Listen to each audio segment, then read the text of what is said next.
Mga katrops, welcome back ulit kayo sa aking channel Sports React PH at ngayon nga ay pag-uusapan natin kung kailan nga ba makakabalik si Justin Brownlee sa Barangay Ginebra. Pag-uusapan na rin nga natin ngayon dito sa ating panibagong video ang balitang nagkagulo nga daw po agad ang buong kupunan ng Chicago Bulls at ang balitang pagkuhan nila kay James Harden sa pamamagitan ng isang trade.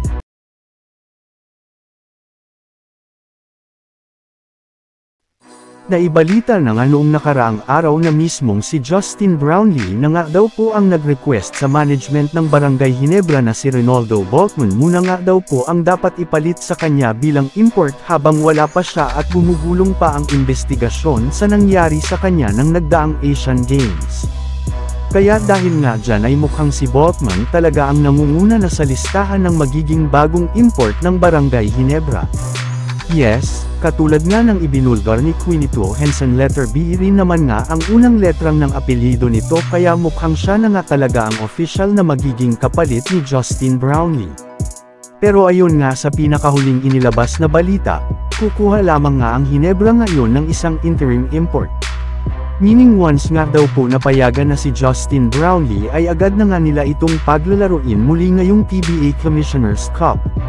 Pero sa ngayon nga ay hinihintay pa rin naman ng PBA at ng Barangay Ginebra ang magiging desisyon at parusa ng FIBA sa kanilang import na si Justin Brownlee.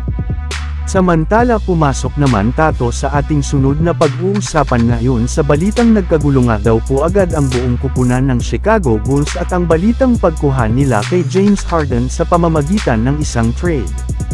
Bagamat man nga mga katrops, naging maganda ang simula ng Chicago Bulls sa kanilang opening game noong nakaraang araw kontra sa Oklahoma City Thunder sa pag-step up ng halos lahat ng kanilang mga players sa pangunguna ni DeMar DeRozan at Zach LaVine ay hindi pa rin nga ito naging sapat para manalo matapos silang matalo sa score na 124-104. At kasabay nga ng kanilang pagkatalo ay halos lahat nga ng kanilang mga players ay sobrang nadismaya ng husto. Sa katunayan, nagkasagutan at muntikan pang ang magkasuntukan ang mga ito sa loob ng kanilang locker room. Maging ang kanilang head coach nga na si Billy Donovan ay napa-walkout na lang bigla sa kanilang kupunan. At dahil nga sa nangyaring ito ay hindi na nga malabo na gumawa na talaga sila ng trade ngayong season. At isa nga sa mga possible nilang kunin ay walang iba kundi si James Harden na hanggang ngayon nga ay available pa rin naman sa trade market matapos siyang hindi pa rin maglaro sa 76ers sa kanilang season opener laban sa Milwaukee Bucks. At dito nga ay possible nga daw pong i-offer ng Bulls sa 76ers ang kanilang player na si Zach LaVine.